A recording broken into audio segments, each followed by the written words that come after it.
Bueno, muy buenas noches para todos. Mi nombre es Nelson Ramírez. Entonces, el día de hoy vamos a hablar acerca de un tema muy importante, tanto para lo que es la psicología organizacional como para las diferentes empresas que tenemos aquí a nivel de ciudad, en la ciudad de Pereira, obviamente. Bueno, el tema de hoy entonces va a ser competencias en las organizaciones. Es un tema muy, muy importante y que abarca muchos aspectos del campo organizacional, pues en los últimos años. Sabemos que desde la revolución industrial, tenemos diferentes acontecimientos que han ido revolucionando, como su nombre lo indica, todo lo que es ese clima laboral. Entonces, pues eso provoca que se miren diferentes dimensiones, ¿sí? Entonces vamos a comenzar con lo que son competencias en las organizaciones. De ahí llegamos con una cita muy especial. Lo único imposible es aquello que no intentamos. Importantísimo.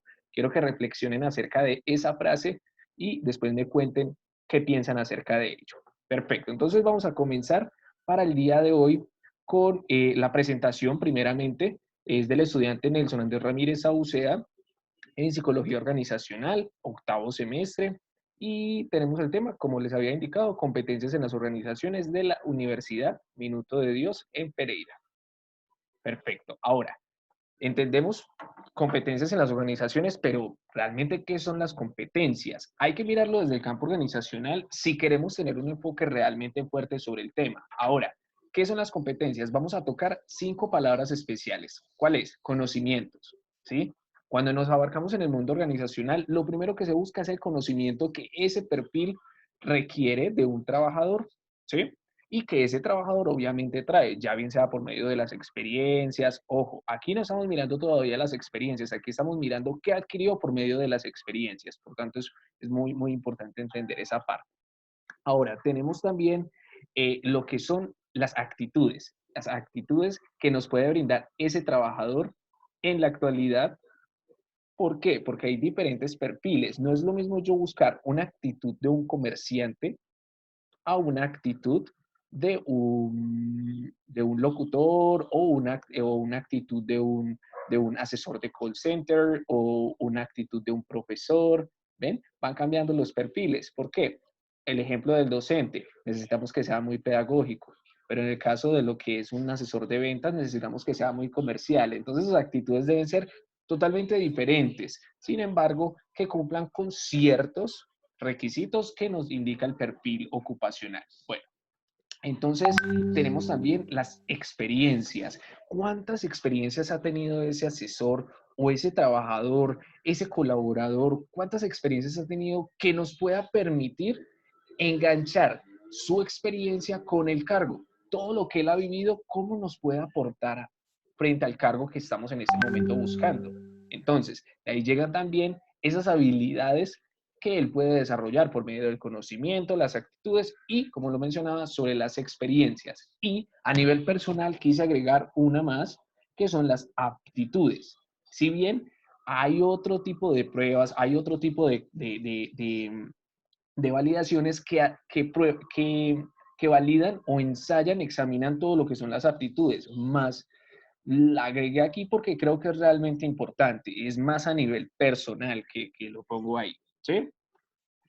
Entonces, hasta ahora creo que vamos bien, esperemos que sí. Bueno, entonces tenemos aquí lo que es, ¿qué es el perfil de competencias? Aquí nos dice que es un documento que describe las competencias requeridas para un cargo y expresa la relación de los objetivos estratégicos, pero no creo que quede muy claro. Ahora, ¿qué es lo que tenemos que entender para poder procurar tener una explicación más clara sobre el perfil de competencias, el perfil por competencias, el que busca saber lo que son, como les mencionaba anteriormente, las competencias como el conocimiento, es decir, el saber, las actitudes, el saber ser, lo que es la comprensión, el saber entender y las habilidades, el saber hacer. ¿Sí? Todo eso ejerce una competencia laboral y el perfil por competencias busca que el trabajador reconozca eso y la empresa lo asimile a su forma. Entonces, que busca una intención, una acción y a la vez un resultado. Ese perfil entonces indica, no, yo necesito esto de esta persona. ¿Para qué? Para que ciertas características personales ejerzan una conducta y que esa conducta genere una actuación en el puesto de trabajo que sea adecuada para la empresa. Creo que ha sido un poquito más claro porque si nos ponemos a leerlo como un documento que describe las competencias requeridas, sí queda de pronto entendible, pero no lo asimilamos de igual forma. Bueno, entonces vamos a continuar con lo que son la gestión por competencias. Ojo, este tema ya es muy importante. A ver, ¿qué nos dice aquí? La gestión del desempeño por competencias se enfoca esencialmente en el desarrollo, en lo que las personas serán capaces de hacer en el futuro, por lo que el pensamiento estratégico y la proactividad le son inmanentes. Pero ¿a qué haremos referencia con eso? Bueno, entonces sabemos que eh, ya tenemos un perfil por competencia, ¿cierto? Ahora, ¿cuál será la gestión en sí? La gestión de competencias es como una concepción relevante. Lo que busca es tener una estrategia, un sistema de trabajo, una cultura organizacional. ¿Para qué? Para que junto con el conocimiento de todas esas mayores potencialidades del trabajador, pues se pueda explotar ese perfil de esa persona y que de esa manera se pueda aportar correctamente a la compañía. Obviamente esto va acompañado por ciertas dimensiones, ciertos requisitos que normalmente no vamos a dejar pasar por alto.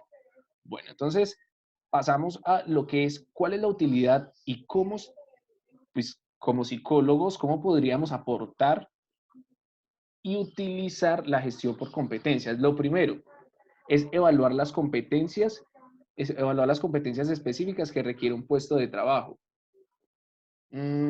¿Quedará claro esa parte? Vamos a ver. Entonces, flexibilizar la organización, lograr separar la organización del trabajo de la gestión de las personas. Vamos a contribuir a crear ventajas competitivas de la organización. Primero, nos decía, evaluar las competencias específicas, ¿sí?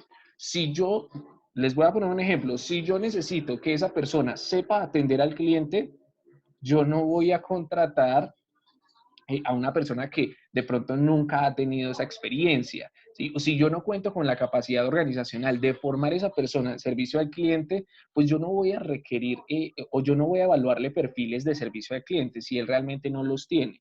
¿Sí? Porque sabemos cuál va a ser la respuesta, entonces sería una evaluación innecesaria.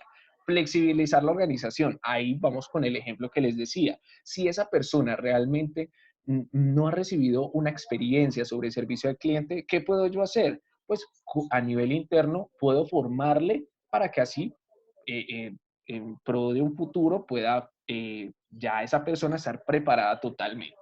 Lograr separar la organización del trabajo de la gestión de las personas. Efectivamente, ahí nos indica separar lo que es ese cargo de lo que es la gestión en sí del trabajador. Ahora, contribuir a crear ventajas competitivas de la organización. Como siempre lo indicamos, cuando entramos a una empresa nos encontramos con una serie de logros, de indicadores. ¿Eso qué hace? Que obviamente el trabajador tenga una meta y que esas metas traigan ventajas competitivas tanto al trabajador como a la organización. Por ejemplo, no, el trabajador que me cumpla con cierto indicador en el mes de abril, le daremos una compensación de un día libre. ¿Sí? Entonces, más o menos por ahí entra la gestión por competencias. Bueno, ¿cómo se evalúan las competencias? Lo primero, que sean de desempeño y operativas, que sean de ayuda y servicio, de influencia, cognitivas, competencias directivas y de eficacia personal. Sé que exactamente esta no es la respuesta. Sin embargo, para ya poder yo contarles lo que posteriormente les voy a mostrar, es necesario tener en cuenta todos estos pilares. Primero, que sean de buen desempeño, que sean de ayuda y servicio, que sean buena influencia para la compañía, que tengan capacidades cognitivas adecuadas para lo que se ejerce en el perfil. Porque no quiere decir que si él no pasa para este cargo, no quiere decir que no sea bueno para ningún otro. No, efectivamente puede ser bueno para otro tipo de perfil. Competencias directivas, que tenga la capacidad de liderazgo. Y de hecho ahora vamos a ver en un juego de roleplay que hay preguntas que van a evaluar toda esa parte. La capacidad de ser líder, y la eficacia personal. ¿Cuánta proactividad y eficiencia puedo tener yo en la organización? Es decir, si me piden 2 libras de arroz, pues podría yo hacer 3 libras de arroz.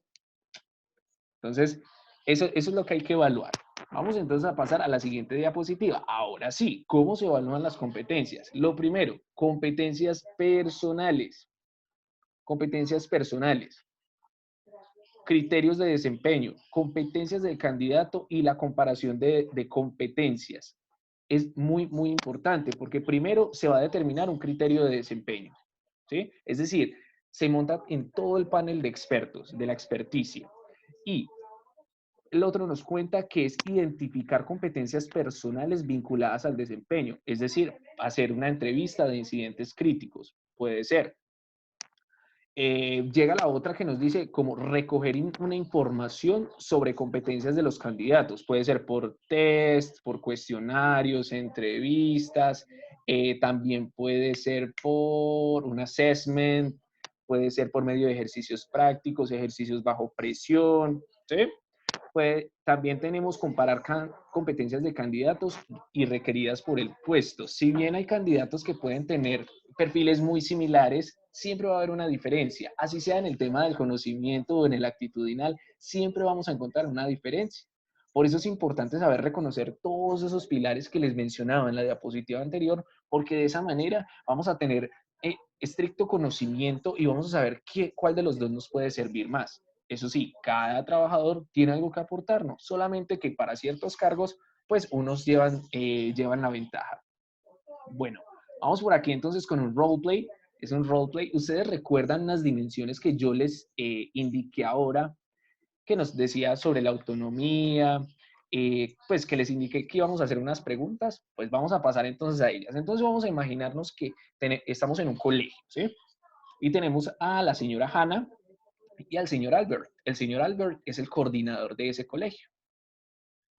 Él también tiene la profesión de psicólogo, entonces él dice, no, yo voy a hacer todo lo que es ese ejercicio de contratación y evaluación para lo que es la señora Hannah. Entonces, lo primero, se saludan, llega la señora Hannah porque ella quiere aplicar a un cargo de docente de ciencias naturales. Lo primero que hay que hacer es evaluar la hoja de vida. Cuando ella ya llega allá es porque él ya miró la hoja de vida hace ratito. Ya miró que ese perfil sí se adecua para lo que él quiere. Ahora, qué va a mirar? Las diferentes dimensiones, como la autonomía, la iniciativa. Vamos entonces a continuar con la siguiente diapositiva. Ya aquí comienzan a conversar. Vamos a imaginar que ella se sienta con él en su mesa porque está interesada en ese cargo. El señor Albert está muy contento porque hasta el momento ve que ella cumple con los requisitos. Entonces, lo primero que le pregunta, ¿qué has hecho en tu trabajo actual o pasado para que fuera más gratificante o efectivo? ¿Es este el logro del que más orgulloso te sientes? ¿Ven? Cuando ya él le pregunta eso, él ahí está evaluando la autonomía. Por ejemplo, hey, señora Hanna, deme un ejemplo de una idea o sugerencia que le hayas propuesto al anterior jefe en los últimos meses. ¿Cómo fue? ¿Sí? Dependiendo de la respuesta que Hanna nos brinde ahí, pues vamos a tener ya una idea de la iniciativa o la proactividad que esa persona tiene y cuán autónoma puede ser frente a algunos procesos. Ella puede responder, no, que yo le propuse un proyecto frente a tal indicador, vi que en el colegio anterior no se estaba llevando a cabo un proyecto de sexualidad y efectivamente yo propuse tal cosa, ¿sí? Ahí ya estamos midiendo muchas cosas, muchas dimensiones. Espero que vayamos claros hasta el momento, chicos. Bueno, ahora, él va a medir lo que es también el dinamismo y la energía de ella. Para esto, chicos, es necesario que tengamos un diccionario de preguntas. Si algún día queremos hacer una entrevista, es bueno tener un diccionario de preguntas, que la creen o sea, previamente ustedes deben crear esas preguntas, no para decirlas de memoria, no, porque va a sonar feo, pero sí para asimilar, para, según cada persona, qué pregunta podría ser más útil. Bueno, entonces en el frente de dinamismo y energía tenemos una pregunta muy buena que es, dame un ejemplo de una tarea o proyecto que te haya demandado un esfuerzo importante durante un largo periodo de tiempo. ¿Cómo lo emprendiste? ¿Cuál fue el resultado? ¿Sí? No, que fue un proyecto sobre innovación que hice en la materia de emprendimiento junto con ese profesor. Trabajamos en ese proyecto, nos llevó 2 años. Ahí podríamos entonces estar mirando cuán enérgica puede ser esa persona frente a nuevos proyectos. Ahora, Orientación, al cliente. Bueno, en este caso, pues sabemos que no tendríamos una orientación al cliente, pero ¿quiénes serían los clientes en caso de un colegio? Pues los niños, ¿sí? Entonces, define en ti el concepto de enseñar. ¿Por qué te gusta enseñar? ¿De qué forma captas tus necesidades, Hannah? Sí, el señor Albert tiene que ser muy estratégico. ¿Por qué? Porque también tiene que mirar cómo gesticula, cómo mueve sus ojos, cómo mueve su boca, traga, traga al momento de responder. Eso nos va a indicar mucho. Es el lenguaje no verbal, es un lenguaje corporal que también va a indicar si está mintiendo o está planeando mucho las respuestas. Ahora, pasamos a lo que es la capacidad de aprendizaje. Recordemos, nunca estamos llenos de conocimiento. Podemos tener conocimiento en ciertas áreas, pero hay otras que de pronto no pueden ser muy fuertes con nosotros. Entonces, siempre es necesario ir aprendiendo y que esa persona esté dispuesta a aprender, porque si hay una persona que no está dispuesta a aprender, pues va a ser obstinado en un cargo laboral, ante una sugerencia, ante una retroalimentación, probablemente no va a tener la mejor disponibilidad. Entonces el señor Albert nos puede estar preguntando, ¿cuáles han sido los problemas a los que te has tenido que adaptar en tu trabajo anterior? O, por ejemplo, ¿cómo te mantienes informada de los cambios importantes en tu campo de trabajo? Cositas así. ¿Por qué? Porque, o le has preguntado alguna vez las falencias, o le preguntaste alguna vez las falencias a tu jefe anterior, las falencias que tenías, cómo podías mejorarlas. Eso nos va a ayudar muchísimo porque obviamente va a permitir abarcar esa percepción de la capacidad de aprendizaje del trabajador. Bueno, vamos a pasar entonces a la productividad. ¿Sí? La productividad es muy, muy necesaria y en toda organización, por más pequeña que sea, vamos a tener entonces preguntas como, ¿recuerdas alguna situación donde tu desempeño consideras que no fue todo lo exitoso que te hubiera gustado? Eso va a pasar y es muy probable que sí. Si el trabajador nos responde sinceramente, pues es algo gratificante porque sabemos que reconoce las situaciones donde realmente no fue exitoso. Entonces, describe alguna situación que haya representado un auténtico desafío para ti. Podría ser una pregunta. Eso nos va a permitir también entonces mirar los niveles de productividad de ese trabajador. Ahora, adaptabilidad. Entonces, vamos a suponer que ya estamos terminando, pero siempre hay que medir el nivel de flexibilidad de ese trabajador. Sabemos, chicos, que en algún momento la empresa va a tener que resurgir nuevos proyectos y si un trabajador nos dice, no, pero es que a mí no me contrataron para esto, a mí me contrataron solamente para este cargo. Recordemos que la proactividad, la flexibilidad y la adaptabilidad son vitales para cualquier tipo de trabajador, independientemente del cargo. Entonces, supongo que habrás tenido que hacerte cargo de tareas que no eran usuales o propiamente tuyas. ¿Cómo las abordaste? Es una pregunta excelente, pues que he creado con la intención de que ustedes más o menos vean, vean cuán importante es que un trabajador pueda adaptarse a cualquier tipo de cargo, que sea transversal principalmente. Eh, Así entonces, ya sabemos cómo cómo puede ejercerse. Entonces, liderazgo, en qué condiciones estaba tu equipo antes de que tú lo dirigieras? O, por ejemplo, este equipo de trabajo puede ser un grupo escolar, subiste las notas de ese grupo, puede ser, ¿cierto? Ahora, chicos, entonces, frente a roleplay, este puede ser el tipo de preguntas que tengamos. Yo les recomiendo mucho, veo que se me va a descargar el computador, pero bueno, veo que ha sido muy provechosa la charla. De igual forma, chicos, les comento rápidamente, esto es muy importante, la gestión de competencias siempre va a ser vital en una empresa, más que todo para el psicólogo en el tema de recursos humanos, gestión humana. ¿Por qué? Porque nos va a permitir elaborar, diseñar, estructurar y transversalizar el perfil ocupacional de un trabajador. Entonces, es muy necesario. Me encantó la experiencia y ojalá sigamos con este tipo de actividades porque nos van a permitir mostrar todas las habilidades que como estudiantes actualmente tenemos. Un saludo para todos. Chao, chao. Uniminuto, siempre presente. Nos vemos. Chao, chao. Espero que haya sido de su agrado.